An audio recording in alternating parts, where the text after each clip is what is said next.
first question, how did you discover K-pop? Oh, okay, this is my favorite question. I discovered K-pop through anime. Oh, really? Yeah, it was, I think, 2003. 2002 or 2003, and I loved the anime Inuyasha. I used to watch it on the Toonami block of Cartoon Network, like every night, 11:30 to midnight. And BoA sang the OST song. And I was obsessed with the song. I would literally watch episodes to hear the song at the end, like I'm crazy. And one day I was like, I'm just gonna look up who this is. And so I looked her up and was shocked that she was not Japanese. She was actually a South Korean pop star. And like it opened my eyes to everything through that song, Every Heart, which was a Japanese single. I found her album, her Korean album, #1, and then just went from there. The ones I was introduced to BoA, it was like she was my gateway to everything else. Who were some of the other artists that you were first introduced to? So needless to say, it was a lot of SM. Like my early introduction to K-pop was SM artists. So discovering BoA, and then really she was kind of it for the first few years. And then finding Girls' Generation, Super Junior, those, you know, those first introduction to idol groups. And me being like a girl who was obsessed in like 1999, 2000 with the Backstreet Boys and NSYNC, like I was just all into Super Junior, and I had never seen a group like Girls' Generation. I loved the colors of their music videos, the poppiness of their music. But the first like idol group that I really, I think, stand was SHINee. Love SHINee so much. Again, another SM group. I'm still a hardcore SHINee fan. But you know, as I find like K-pop, it's like it finds me when I need it the most in a lot of weird ways. Like there would be periods of my life where it was just something that I listened to sometimes, occasionally, and then periods where I was super into it. And so it kind of ebbed and flowed. And so in high school, I was like really into SHINee, but maybe not like, you know, there was such a little opportunity for me to see SHINee in real life that it was just something I loved from afar. And then it wasn't until I moved to New York to go to college that I started to feel more of a connection to K-pop, because there was another layer of intimacy. I can go and buy an album for the first time, and I could experience it that way. I could go to SM Town when they came to Madison Square Garden in 2012. Like I could do those kinds of experiences. And I would say, like, weirdly enough, post-college, I'd kind of been like done a little bit of K-pop here and there, had written about K-pop for Billboard when I was an intern. I talked to Wonder Girls and JYP, which was amazing. But had kind of, you know, it was just something that I liked, but it was idle. And then I remember seeing very distinctly Big Bang's Fantastic Baby in 2012, and I was just like, whoa. I was like, this is everything. I love everything about this. And that kind of, it reignited the fire that I have for K-pop.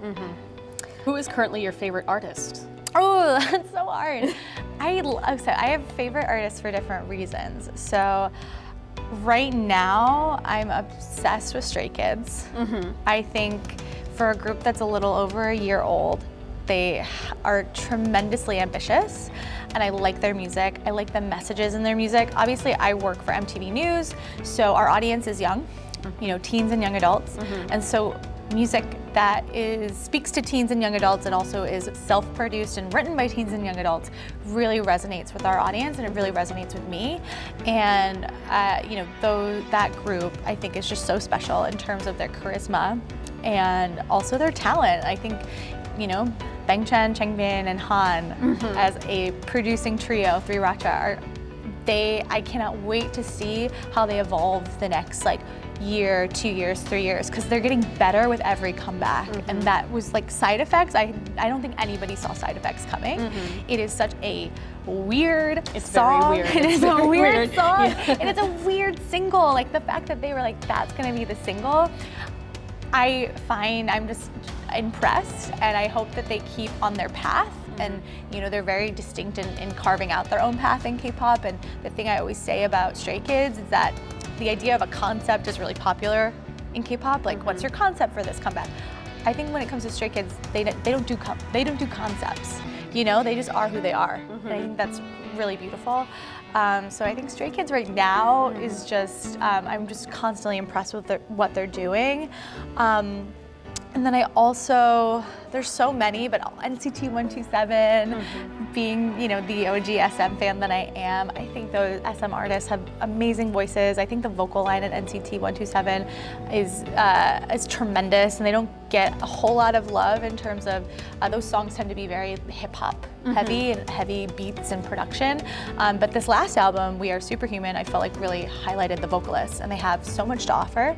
So I'm excited to see, again, how they evolve. They seem to be trying different things with every comeback, and it used to very much be Taeyong and Mark heavy in terms of rapping and the rap line, but now it seems like they're diversifying their sound, so I'm really excited to see where they go. I thought they had 2 great albums this year. Their Japanese release, Awaken, was amazing, and obviously We Are Superhuman I thought was so great. I loved Fool, I loved Jet Lag, I love when they go slightly more R&B.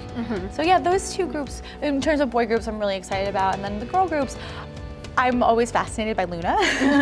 They have such a huge international fan base, and I think their unit songs or their individual songs have been so strong. And so their last release with Butterfly was such a unique single, and it showed just how powerful they are when they come together. And so I can't wait to see Luna moving forward as a real team, and excited to see where they go. And their fandom, I mean, I am so impressed with how they've built their fandom online, and that's another one that I have my eye on that I'm watching, for sure. What are your thoughts about K-pop becoming more mainstream in Western media? I think it is a good thing when you can turn on your television or look at a trending story online on Twitter and see a Korean artist in there or on your TV, or you're listening to BTS on the radio. I think that is great. I think when you can listen to global music here from the comfort of your own home, whether you live in New York City or you live in Utah, that's wonderful. Obviously, it leads to, from what I've seen, the more interest there is in K-pop, the more K-pop journalism there is, or the more attempts there are to cover K-pop, and every media site is really trying to scramble and figure out how do we do this. And also, like, for some it begins and ends with BTS, and others, I think they try to go outside the scope of BTS and see what else is out there. It leads to some, you know, not all of the pieces have been great. Not, you know, I think sites can be a little bit more careful, for sure. But oftentimes it's because they don't have people who are have expertise in K-pop. Really, there are staff writers who are like, okay, this is a trending story. Like, I'm gonna write it. So it leads to some gaps and whatnot. So I think it's a learning process, and everyone's learning. But I think it's always a good thing that K-pop is getting more attention in the U.S. media, and I think it will lead to more diversity in music and also in culture, you know, broadly.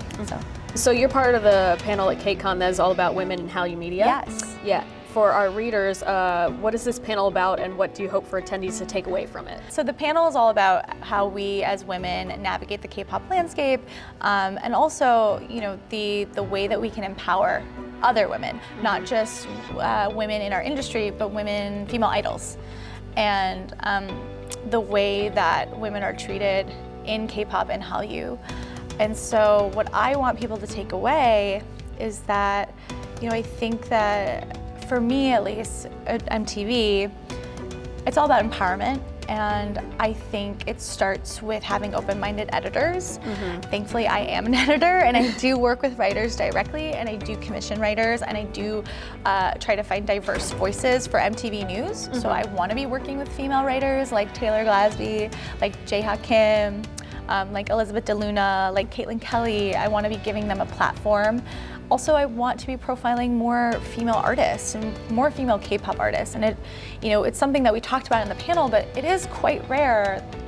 The boy groups just come here more frequently. There's more of a market for boy groups in general in the US. The girl groups struggle a little bit more. And so part of it is access. We just need more access to these girl groups.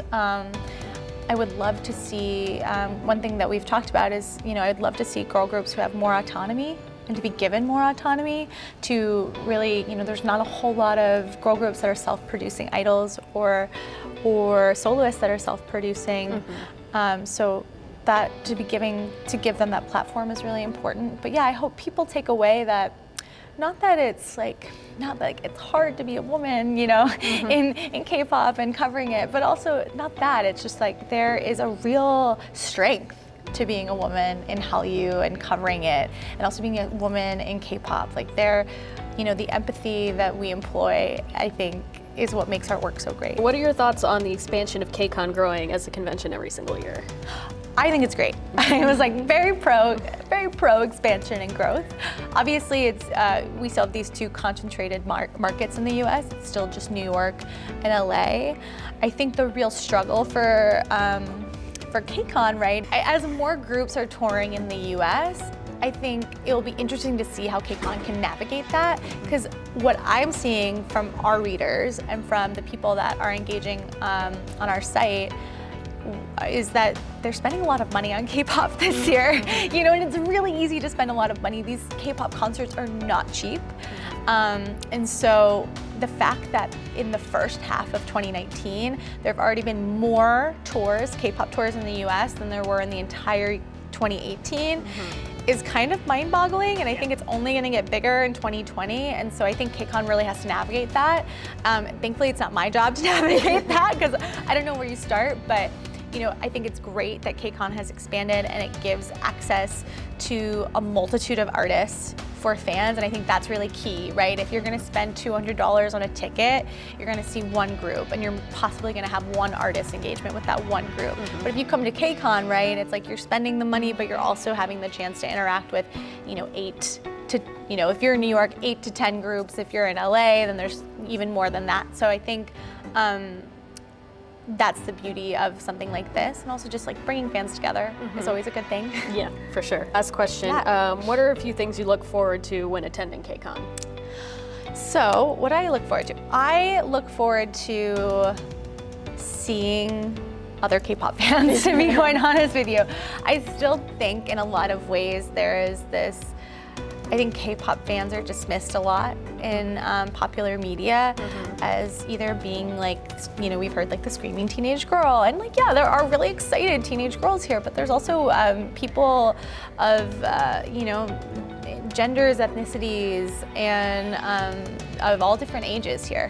And I think that's the real beauty. And I've been at a lot of panels the last 2 days, and to see the diversity among the topics has been really fascinating for me. I love just analyzing K-pop. You know, I think people can come here to really, just because they love K-pop or they love K-beauty or they love Korean food and culture, like in a broader sense, but also if you really want to be like intellectually stimulated and have smart conversations, these panels have been so fun, just to see the kinds of the creators here and the kinds of content that everybody has been producing in the space. I think, what else do I want people to take away from KCON is, yeah, the community, and also the concert's really fun. Like the concerts have been, I'm so excited to see 17. Like I cannot fathom, I've never seen them live. Really? I'm obsessed with just like the performance unit alone, the choreography. I cannot wait to see them live. So I'm very excited for that. Last night it's great to be surprised by groups. Like I had already seen some of those groups live. You know, I saw TXT and I was like, wow, they were here in May, and in like the 2-3 months since I've seen them, they've already improved so much, and that was exciting. I've never seen the boys live, and I was blown away by them, and it was cool to see Eyes One and Newest, and you know, just I love the idea of singing. I love live acts, like I love concerts. Don't we all? And I have to shout out specifically ATEEZ, because I was here, I saw ATEEZ in March when they played in Brooklyn. I think they are, speaking of groups who are really gonna make their mark on K-pop, I think in 2020, everybody's gotta have their eyes on ATEEZ, because I've seen the groundswell. Like from we wrote our first interview with them. Taylor Glasby wrote an amazing piece for MTV News in January, and then I profiled them in March, and now here we are in July, and we're doing something again with them, and every time in those increments, their fandom has gotten bigger and bigger and bigger. And so I haven't seen this kind of level of excitement around a group in like in a little bit. So it's nice to see, like when they walked out on that stage last night, all of MSG erupted. So I think definitely got to have your eyes on ATEEZ. I think they have really big things coming up. Yeah, for sure. Yeah. All right, so that's all we have. Cool. So thank you so much. Of course, thank you so much. Of course.